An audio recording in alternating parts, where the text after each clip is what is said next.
Agricultural communications is professional agriculturists who know how to tell the story of agriculture, both to promote it, to defend it, and in those cases where it needs to be, there are also individuals who are able to communicate the story both electronically as well as verbally and written.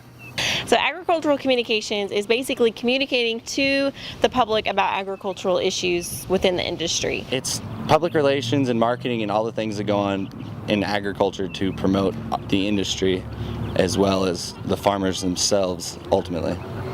Agricultural communications is a very broad field, but at the same time, I think it has a narrow focus in the fact that simply we're just learning how to be better communicators for the agricultural industry. We deal a lot with the public's perception on agriculture and relaying information back and forth. I believe agricultural communications ranges from providing brochures, educational pamphlets, to telling the story of producers who are out there. Ag communications is us as agriculturalists effectively conveying our message and way of life and beliefs and our practices to people outside of the industry as well as people in the industry.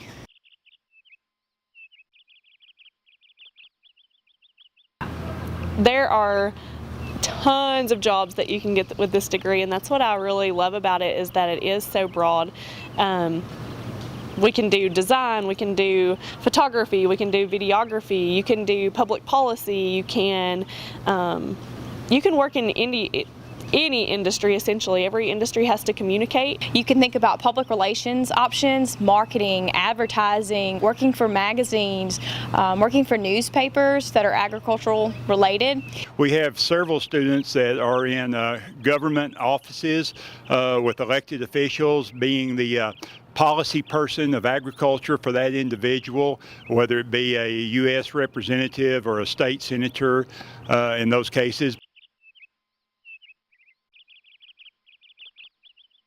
Ag communications professional is extremely important, especially in today's world. We're seeing a lot of distrust in the ag industry from the general public, simply because they're so far removed from the industry, so far removed from where their food comes from the farm. So we need those communicators to bridge that gap between what they don't know and what is actually going on in the industry. So many times a story will get out that's erroneous as far as the facts, and it's important for people to know how to tell the story correctly, to be able to refute wrong facts in that case, and to help prevent a crisis occurring